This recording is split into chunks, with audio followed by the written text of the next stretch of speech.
गुजरात में बारिश की वजह से कई इलाकों में भारी तबाही मची है। राहत और बचाव में सेना की कई टीमें जुटी हुई हैं। जिंदगी टापू पर फंसी है, चारों तरफ पानी ही पानी है। रास्ते बंद, यानी एयरलिफ्ट ही एकमात्र जरिया है जान बचाने का। ये तस्वीरें वडोदरा की हैं, जहां भारतीय सेना रेस्क्यू ऑपरेशन में जुटी है। जामनगर में रेस्क्यू ऑपरेशन के लिए भारतीय सेना भी जुटी है। बाढ़ के बीच फंसे लोगों को एयरलिफ्ट किया जा रहा है। गुजरात सरकार की मांग पर भारतीय सेना की 6 टुकड़ियां आपदा राहत में जुटी है, जो मोरबी, आनंदखेड़ा, द्वारका, वडोदरा और राजकोट में दिन रात काम में जुटी है। जामनगर में बाढ़ की विभीषिका की एक और हैरतअंगेज तस्वीर देखिए। यकीन करना मुश्किल है, लेकिन ये सच है कि ये घर बाढ़ के पानी में बहा जा रहा है। इससे ही आप गुजरात में भारी बारिश के बाद पैदा हुए हालात का अंदाजा लगा सकते हैं। गुजरात के राजकोट में 12 घंटे में 11 इंच बारिश रिकॉर्ड की गई, जिससे कई इलाके बाढ़ की चपेट में हैं। 600 लोगों को दूसरी जगह शिफ्ट किए जाने की खबर है। खेड़ा में भी बाढ़ से हाल बेहाल है। सड़कों पर करीब 3 से 4 फीट पानी भरा है। देखिए दुकानों में किस तरह पानी भरा है। गुजरात के अहमदाबाद के हालात बेहद खराब हैं और कई कॉलोनीज में पानी के बीच लोग अपने घरों में कैद होने को मजबूर हो गए हैं। एक छत से ली गई ये तस्वीर देखिए, दूर दूर तक पानी ही पानी है। सड़कें पानी में डूबी हैं, जिनसे लोग आने जाने को मजबूर हैं। गोदरेज गार्डन सिटी का ये हाल है।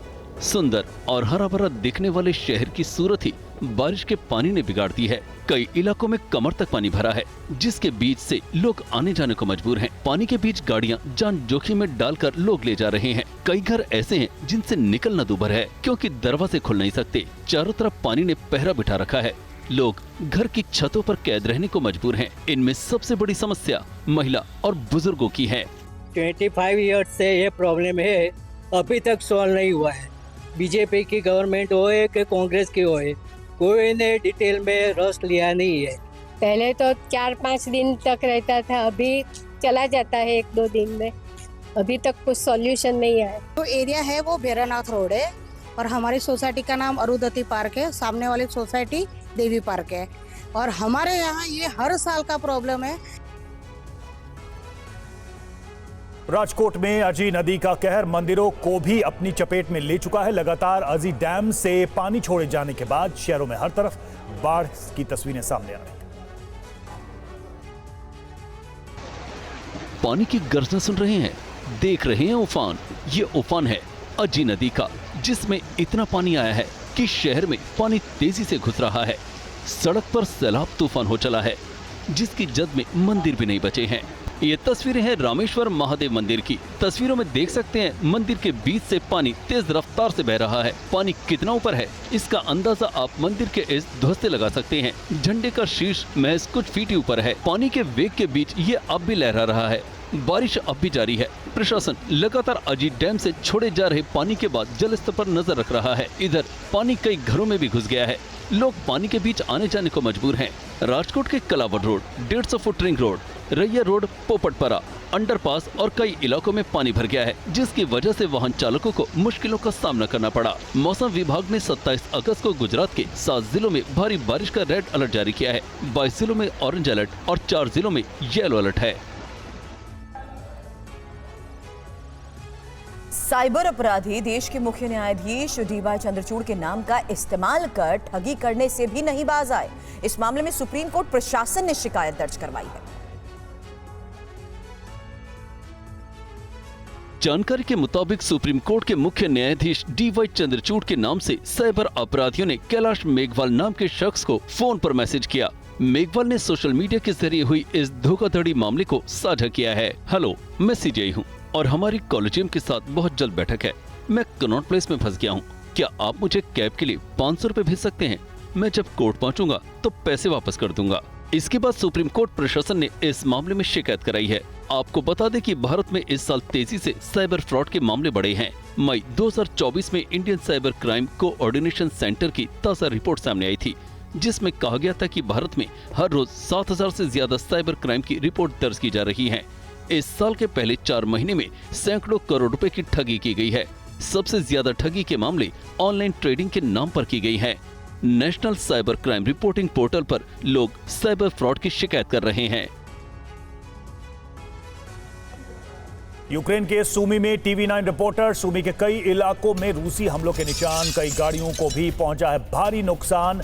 हमलों के बाद सूमी से विपिन चौबे की रिपोर्ट।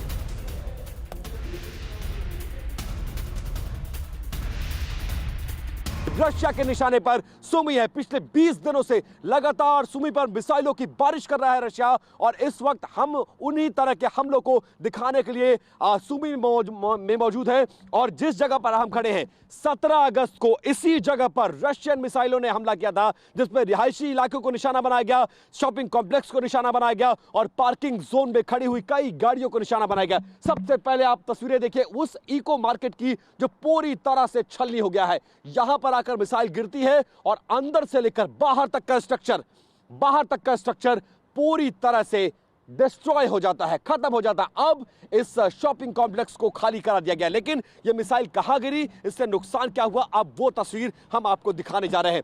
ये देखिए, ये वो जगह है जहां पर मिसाइल आकर गिरती है और इतना बड़ा गड्ढा, आप समझिए इतना बड़ा गड्ढा यहां पर आकर हो जाता है और इस पार्किंग लॉट में खड़ी हुई तमाम गाड़ियां जलकर राख हो जाती हैं। ये एक बड़ी एसयूवी थी, कैसे इस मिसाइल के हमले में ये पूरी तरह से जलकर खाक हो गई। सामने वो आपको शॉपिंग कॉम्प्लेक्स नजर आएगा और उसके सामने के एरिया में जो गाड़ियां थी वो सब जलकर खाक हो गई। ये एक गाड़ी है। इसके अलावा इस तरफ आप पार्किंग लॉट में आगे बढ़ते जाएंगे, इस तरह से जली हुई गाड़ियां आपको नजर आती जाएंगी। ये कुछ गाड़ियों के अवशेष है और इसके अलावा ये देखिए कैसे मिसाइल के छर्रे लगे होंगे, पूरी गाड़ी जलकर खाक हो गई है। लेकिन जो निशान है, बुलेट पॉइंट्स है और जो अंदर के छर्रे उसके होते हैं, जो स्प्रिंटर्स होते हैं, वो कैसे आकर गिरे हैं और कैसे गाड़ियों की बॉडी में छेद हो गया है। और आप सोचिए, गलती से भी जब गाड़ियों का यह हाल है, अगर गलती से भी कोई इंसान उस वक्त यहां रहा होगा, क्या हाल, क्या दशा हुई होगी। और दूसरी गाड़ी की तस्वीर देखिए, जरा 360 घूम कर आइए वीरेंद्र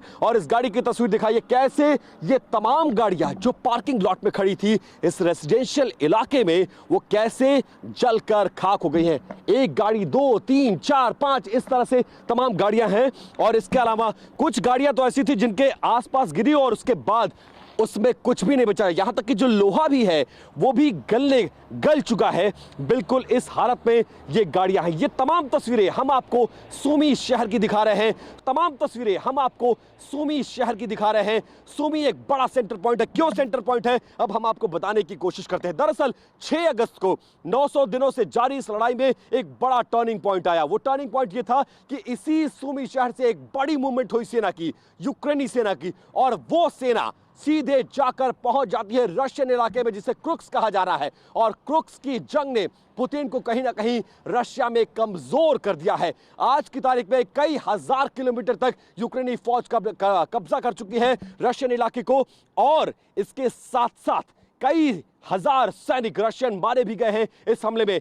ये जो रास्ता है, ये जो सूमी शहर है, यही रशिया के इलाके क्रुक्स में यूक्रेनी फौज को पहुंचाता है और इसीलिए रशिया के टारगेट पर सबसे ज्यादा सूमी शहर है। और ये तमाम गाड़ियों की तस्वीरें हम आपको दिखा रहे हैं और यहां तक स्प्रिंटर्स लगे हैं। और आप देखिए, ये जो गाड़ियां बच भी गई हैं उसके बॉडी में कैसे बड़े बड़े छेद हो गए हैं, वो साफ तौर पर आपको यहां नजर आएगा। अब रशिया के निशाने पर सूमी इसलिए है क्योंकि अगर सूमी डिस्ट्रॉय हो गया तो फिर सप्लाई लाइन, जो टैंक्स है, आर्म्स है, एम्यूनिशंस है, गोले बारूद है, खाना पीना, रसद सामग्री, सब कुछ इसी सूमी से क्रुक्स में पहुंच रहा है। और वही ताकत है यूक्रेन की फौज की। इसीलिए रशियन मिसाइलें पिछले 1 महीने से लगातार कहर बनकर इस सूमी शहर पर बरस रही हैं, जिसका खामियाजा यहां के लोगों को भुगतना पड़ रहा है। अब उस रेसिडेंशियल इलाके की तस्वीर देखिए, चारों तरफ आपको फ्लैट्स, अपार्टमेंट्स नजर आएंगे, लेकिन इंसान नाम की कोई चीज आपको चारों तरफ नजर नहीं आएगी। वजह वो डर और दहशत है जो रशियन मिसाइलों से यहां पर आकर फैली है और जिसके बाद से ही लोग बहुत ज्यादा डरे और सहमे हुए हैं। आमतौर पर ओवर क्राउडेड शहर माना जाता है ये यूक्रेन का, लेकिन अब सड़कें खाली, मकान खाली, रिहायशी इलाके खाली, सब कुछ खाली है। स्कूलों को, ऑफिसेस को बंद कर दिया गया है क्योंकि हर घंटे यहां पर एयर रेड अलर्ट सायरन बजता है और वो परिचायक है कि रशियन मिसाइलें कभी भी किसी वक्त किसी को भी टारगेट बना सकती हैं। इसलिए हमें भी बहुत लिमिटेड एक्सेस दिया गया है, ये कहते हुए कि आप बाहर बहुत कम निकलेंगे। तो इस रिपोर्ट को अब तक पहुंचाना था, इसलिए हम बाहर निकले हैं और इसके जरिए आपको समझाने की कोशिश कर रहे हैं कि सूमी कितना इंपॉर्टेंट है। और आज भी सूमी पर लगातार रशियन मिसाइलें हमला कर रही है, जिसके बाद से सूमी में हालात बदतर है। लेकिन सूमी सबसे बड़ी ताकत है यूक्रेन की और सूमी को बचाए रखने के लिए यूक्रेनी पाकिस्तानी फौज पूरी ताकत झोंकती हुई इस वक्त नजर आ रही है। कैमरा पर्सन वीरेंद्र मौर्य के साथ विपिन चौबे, TV9 भारतवर्ष, सुमी फ्रंटलाइन।